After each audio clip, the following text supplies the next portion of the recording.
Well, here we have a game that I used to play all the bloody time in the arcades. It's Magician Lord. Just so you guys know, I'm reviewing this on my Analog Interactive Consoleized MVS, and the meg count for this bad boy is 46 megs. It was actually a launch title for both the MVS and the AES, which is why the meg count is a little low. I had a lot of people write in asking me to start mentioning the meg count, so there you go. One of the most impressive things with Magician Lord that actually still holds up really well is the multiple layers of scaling. Just take a look in the video, you'll notice that certain sections will have up to 3, maybe, I'm not sure if there's 4, but at least up to 3 layers of scaling, which is really impressive. And the large sprites still look amazing. And speaking of amazing, this soundtrack rules. I can't get over how well the soundtrack has held up over the years. I mean, this game was released in 1990. That was a long time ago. The audio effects are also really well done. But of course, the voice acting is, well, cheesy as hell. Gameplay-wise, it's very similar to Ghosts 'n Goblins, where it's an action platformer. You play as the magician Elta, and he throws this sort of sickle-like plasma projectile in front of him, and he can actually throw it in multiple directions, which is really useful, and it can be powered up a couple of times.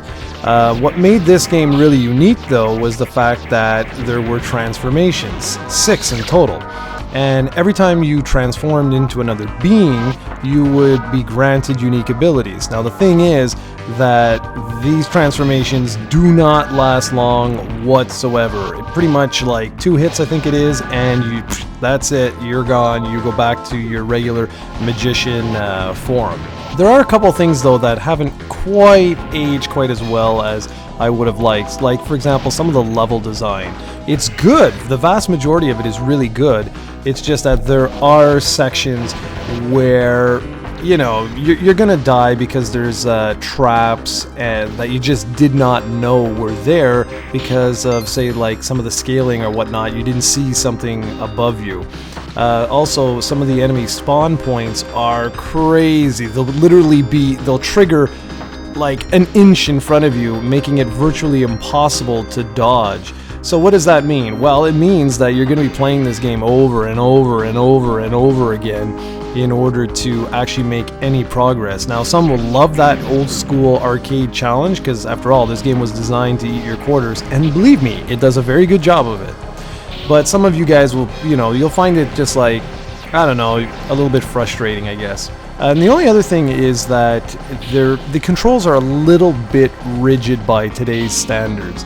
It's not quite as smooth as later Neo Geo games, and that makes sense because SNK was still, not just SNK, but other developers, like this one was Alpha Denshi who created this game, but they just didn't have the necessary expertise yet with the hardware to sort of make the game as smooth as it could be. Now, all that said, this remains one of my favorite Neo Geo games, mainly because I played it so often in the arcades.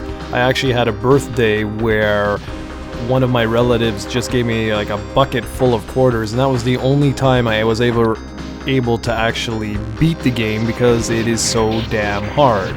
So do keep that in mind if you want to pick this bad boy up. The MVS cartridge can run upwards of $100, whereas on the AES it's actually one of the most affordable games.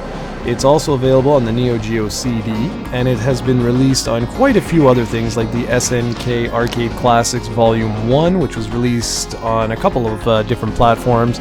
It's on the Wii's Virtual Console and on the Neo Geo Station for the PlayStation Network. This is one of those games where, yes, it's next to impossible to complete and even play sometimes because it's so hard, but I really think it's one that you guys should just go and check out. If you want more information, hit up projectcoe.com for the full written review.